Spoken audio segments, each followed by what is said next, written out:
బిడ్డల దమ్మేందో మీకు చూపెడతాం బిడ్డ। ఏదైతే రేపు ఒకటే చెప్తా ఉన్నాం, ఏదైతే రాష్ట్ర ముఖ్యమంత్రి వర్యులు రేపు వస్తా ఉన్నారు భద్రాద్రి కొత్తగూడెంకి, ఏదైతే తెల్లం వెంకట్రావు ఏదైతే ఆ సభలో కూర్చోడానికి వీల్లేదు, go back to Tellam Venkatrao అని మేము జేఏసీ నుంచి మేము నినాదం ఇస్తా ఉన్నాం।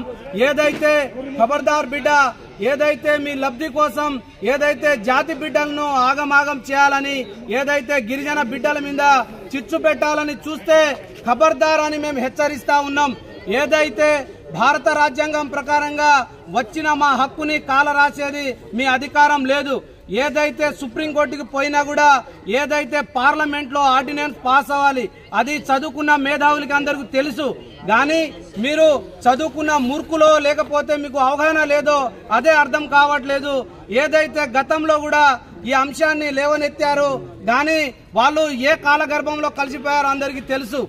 కానీ ఈ రోజు ఏదైతే తెల్లం వెంకట్రావు ఏదైతే సోయలేని స్వయం బాబురావు కావాలని చేస్తా ఉన్నారు, వీళ్ళని వెంటనే కాంగ్రెస్ పార్టీ, వీళ్ళిద్దరు కాంగ్రెస్ పార్టీలో ఉన్నారు కాబట్టి తక్షణమే కాంగ్రెస్ పార్టీ సస్పెండ్ చేయాలి।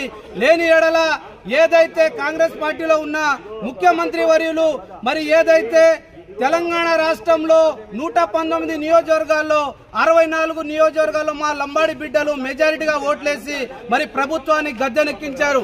మరి లంబాడి బిడ్డల ఓట్లు వాడుకొని ఈ రోజు ప్రభుత్వాన్ని చేజిక్కుకొని మరి అదే లంబాడి బిడ్డలకు మంత్రి పదవి రాకుండా అదే విధంగా వాళ్ళని అణగదొక్కాలని అడుగడుగునా చూస్తా ఉన్నారు। కాబట్టి మేము ఒకటే చెప్తా ఉన్నాం, ఇది దగ్గరుండి మరి రేవంత్ రెడ్డి గారే చేపిస్తా ఉన్నారా లేదంటే ఎవరైనా మంత్రి ఇన్వాల్వ్మెంట్ ఉందా? వీళ్ళిద్దరిని వెంటనే సస్పెండ్ చేయాలి। రేపటి సభకి ఎవరైనా తెల్లం వెంకట్రావు అని ఏదైతే ఆ వేదిక మీద కూర్చోబెడితే మాత్రం ఆయన్ని ఎట్టి పరిస్థితుల్లో మా లంబాడి బిడ్డల దమ్మేందో మేము చూపెడతాం। గో బ్యాక్ టు ఏదైతే తెల్లం వెంకట్రావు అని మేము హెచ్చరిస్తా ఉన్నాం। జై సేవలాల్, జై జై సేవలాల్।